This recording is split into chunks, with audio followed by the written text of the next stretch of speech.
Welcome everyone to today's video. We're the Dimitrov-Boulay piano duo. My name is Dimitri Dimitrov. And my name is Sofia Boulay. And in today's video, we're going to talk about how to play legato on the piano. So there's two aspects that come into play when you're trying to play legato. First is the physical, and second is the musical. So first we'll be jumping into the physical, how to actually physically make legato on the piano.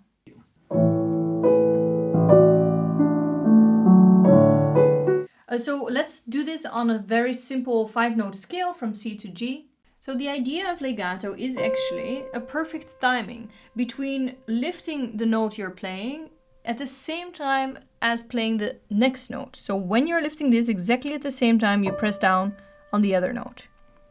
Exactly when you're going to lift this, you press down the next. So two common mistakes are made when people are trying to play legato. The first is lifting a little bit too early, which creates a gap between the notes. And the second is more common, actually lifting a little bit too late. So did you see that I lifted the C a little bit too late? I kept it a little bit too long. And that leaves us with actually hearing two notes at the same time. Especially if you have a fast passage, it creates a kind of dirty sound, and it's not a good technique.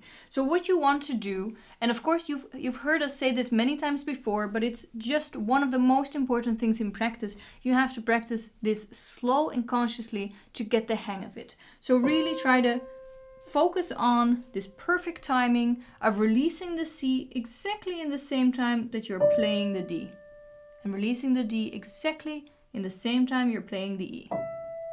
So now that you understand the physical concept, Dimitar will explain the musical concept too of legato.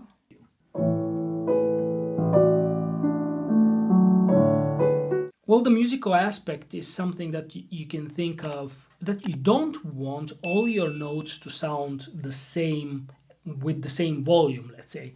If you have a scale, if you have like...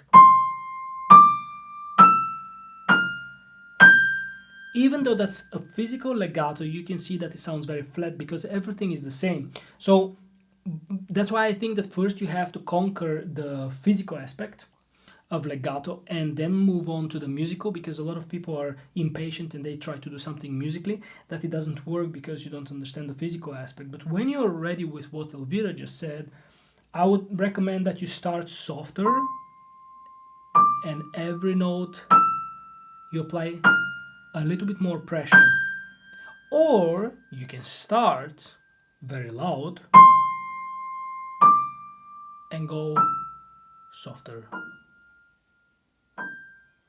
with each note, so you can control the sound and you can connect it more or less. So while the sound is connected physically very well simultaneously and in the perfect possible way, the same way you want to approach music, you want the notes to be really, really connected to each other, and then you are going to get a very musical kind of playing, very musical kind of phrasing.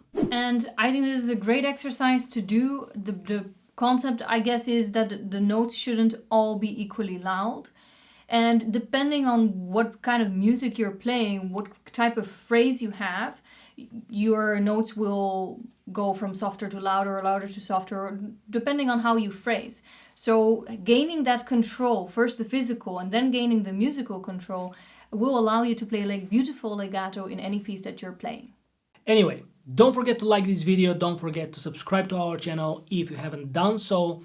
And yeah, this was a requested video, right? Somebody actually wanted to know how to do legato, and we hope that this video was useful. If you have any more questions, of course, don't hesitate to ask us. Thank you so much for watching this video. For us, as always, recording it for you was a great pleasure, and see you next week.